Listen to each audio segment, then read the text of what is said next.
नमस्कार दोस्तों, आज हम गिलोय के गुणों के विषय में बात करेंगे कि गिलोय के क्या फ़ायदे हैं। गिलोय एक ऐसी औषधि है जिसे कि अमृता के नाम से भी जाना जाता है। यह पूरे वर्ष भर प्राप्त होने वाली औषधि है जिसे कि आयुर्वेद में बहुत अधिक मात्रा में प्रयोग किया जाता है। यह इम्यूनिटी बूस्टर के रूप में भी बहुत अच्छा काम करता है। यह एक बेला के रूप में मिलता है जिसमें जो पहचानने के लिए इसके पत्ते जो होते हैं पान के पत्ते के समान दिखाई देते हैं और इसके बीजे जो होते हैं मटर के समान इसके बीजे होते हैं और यह हरे वर्ण में इसके पत्ते मिलते हैं और इसकी बेला जो होती है बहुत ही उपयोगी होती है। इसे कई प्रकार के और अनेक रोगों में आयुर्वेद में इसे उपयोग में लिया जाता है। यह कई बीमारियों को ठीक करने में अपने आप में सक्षम औषधि है और देखें तो यह विभिन्न प्रकार के योगों में भी आयुर्वेद में प्रयोग में लाते हैं। जिस पेड़ पर यह लगती है अर्थात ये कह सकते हैं कि यह बेला जिस पेड़ पर चढ़ती है इसे लगाने के बाद तो यह उस पेड़ के गुणों को अपने में समाहित कर लेती है। इसलिए जैसे कि नीम के पेड़ पर लगी हुई बेल होती है तो यह बहुत अधिक उपयोगी होती है, इसलिए इसे नीम गिलोय के नाम से भी जानते हैं और यह बहुत ही औषधीय के रूप में इसे प्रयोग में लाया जाता है। हम अब देखते हैं कि इसे किस प्रकार से हम औषधि के रूप में प्रयोग ले सकते हैं। यदि किसी को हिचकी लगी हुई हो तो गिलोय और सौंठ का प्रयोग करते हैं, इसकी चटनी बना लेते हैं और खिलाते हैं तो इससे हिचकी में आराम मिलता है जिसे कि हिकअप बोलते हैं। यदि इसे प्रयोग करते हैं तो इसमें लाभ मिलता है।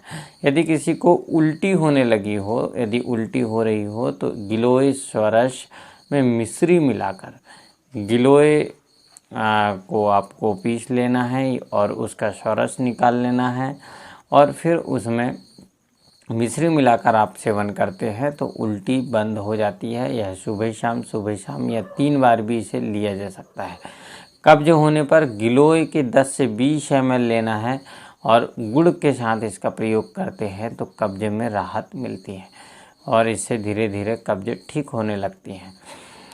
और हम देखते हैं पीलिया में भी इसका बहुत अच्छा प्रयोग होता है। पीलिया के लिए भी यदि गिलोय स्वरस का प्रयोग करते हैं तो इसमें लाभ होते देखा गया है। और डायबिटीज़ में यह शुगर को कंट्रोल करने के लिए उपयोग में आती है और शुगर इसमें प्रॉपरली कंट्रोल होने लगती है। इसलिए यदि डायबिटीज़ के रोगी को इसके बेल को यदि यह चबाकर खाते हैं या तो फिर इसका स्वरस निकाल कर लेते हैं, फ्रेश 10 से 20 ml स्वरस लेते हैं तो इससे शुगर कंट्रोल होती है। दोनों टाइम ले सकते हैं इसे। इसी के साथ अर्थराइटिस में भी इसका स्वरस या फिर इसका सत्व या फिर इसकी बट्टी का भी प्रयोग करते हैं, गिलोय घन बट्टी, तो उसमें फ़ायदा होते हैं। ज्वर में गिलोय सत्व का बहुत अच्छा प्रयोग होता है क्योंकि इसका सत्व जो मनाया जाता है इसका प्रयोग करते हैं तो उसे बहुत ही फ़ायदेमंद होता है। जीर्ण ज्वर में गिलोय का प्रयोग बहुत अच्छा देखा गया है। नवीन ज्वर में भी गिलोय अच्छा काम करता है तो ज्वर में यह लाभकारी है। इम्यूनिटी बूस्टर के लिए देखा जाए तो गिलोय एक बहुत ही प्रभावशाली रूप से पाया गया है। रिसर्च में भी पाया गया है कि यदि किसी की इम्यूनिटी कमज़ोर है अर्थात रोग प्रतिरोधक क्षमता कमज़ोर है, ऐसे व्यक्ति को गिलोय को दिया जाता है, चाहे वह किसी भी रूप में हो, गिलोय घनबट्टी के रूप में हो, चाहे गिलोय सत्व के रूप में हो या फिर गिलोय स्वरस के रूप में दे तो इससे इम्यूनिटी बूस्ट होने लगती है।